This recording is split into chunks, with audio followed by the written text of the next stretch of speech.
fost foarte matinali. Prea matinali. M-a trezit o pasăre la 5 și la 6 am fost pe plajă ca să prindem răsăritul să filmăm cu drona.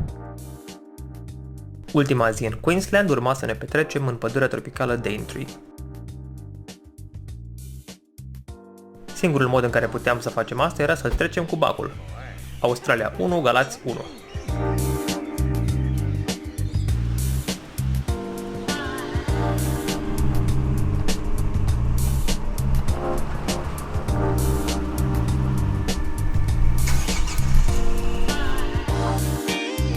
Prima oprire a fost la Cow Bay Beach. Nu am prea văzut vaci în Queensland. Se cheamă așa pentru că lamantinii care mai apar aici se numesc și sea cows. Ca toate celelalte plaje din Queensland, era lungă și pustie.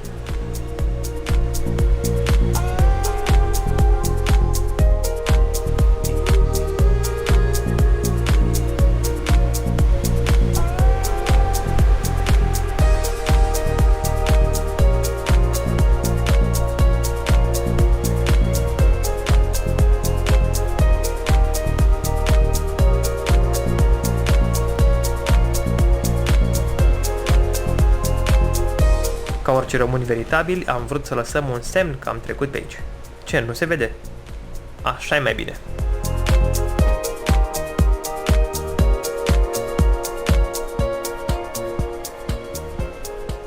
Plecând de aici, am văzut un indicator auto pe care, bizar, nu îl mai văzusem în România. Atenție, cazuari! În continuare am mers să mâncăm înghețată, dar nu orice fel de înghețată, ci făcută cu fructe proaspăt culese din livadă.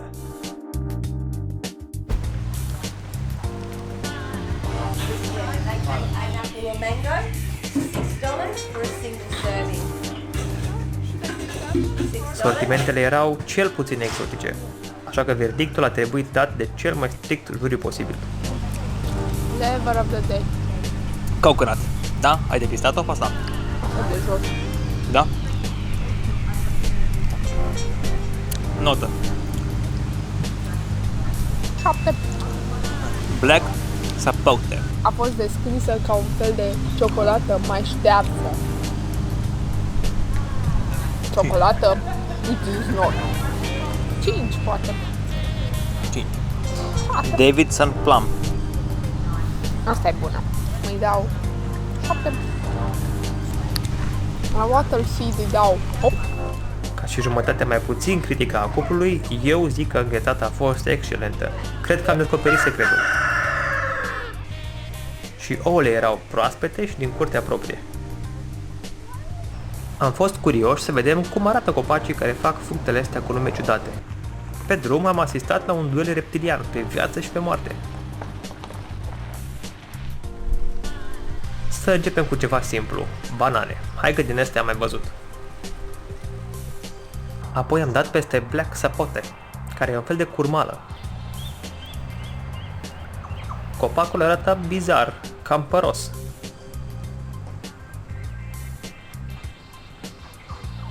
A urmat jackfruit, un fruct gigantic, nu ai vrea să scadă așa ceva în cap.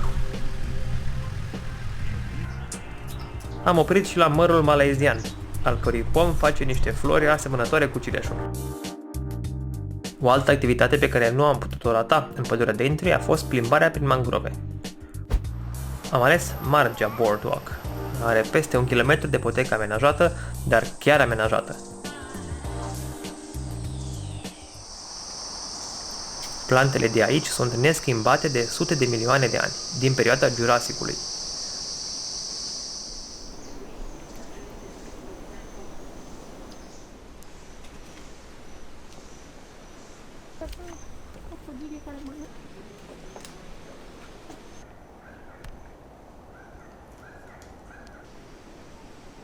Tot aici am învățat rolul vital pe care cazuarii îl au în răspândirea semințelor căzute din copaci. Cam ca niște bondari, doar că o idee mai mare.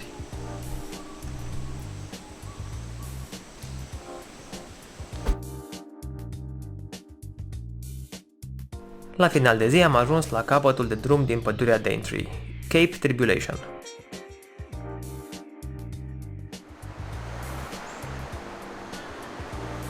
Ce facem aici la Cape Tribulation? Asta se cheamă Tribulation pentru că, sper că am citit bine, Captain Cook, când a venit pe aici, a avut multe probleme cu barca, probleme, Tribulation, și s-a gândit el un pic și a scris Cape Tribulation. Yay!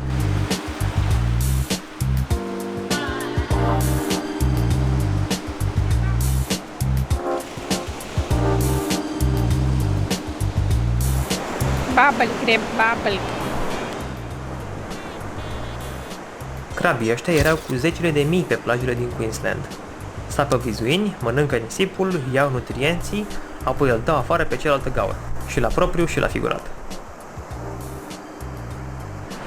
Ce ne-a plăcut și ce nu ne-a plăcut pe aici? Silvia, ce ți-a plăcut? Vegetația e foarte frumos, e junglă, e verde, sunt foarte multe specii. Nu ne-a plăcut faptul că nu prea poți să intri în mare să faci baie, pentru că e risc de rechini, de meduze, e risc constant de crocodili, pentru că e un râu care se varsă în mare, chiar aici unde suntem noi, foarte aproape, și crocodilii mai merg și pe plajele mari din Cairns și Port Douglas. Mi-a plăcut foarte mult Port Douglas. E un oraș așa situat pe o peninsulă, cum ar veni.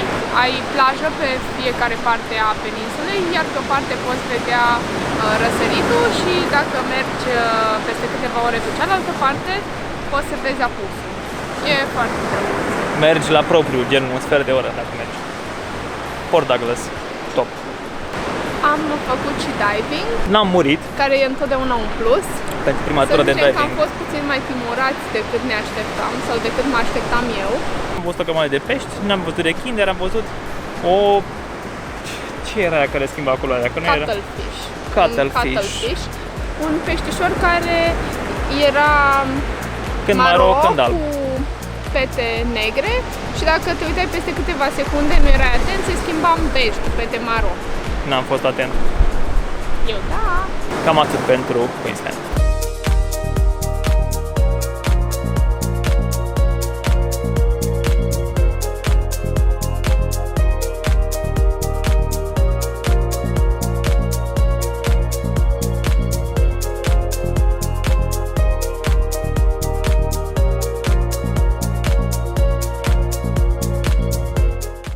În episodul următor din Far From Home. Vedem o operă corectă, două gagici nu sunt atente la valuri, rămânem stană când auzim cum vorbește câinele ăsta.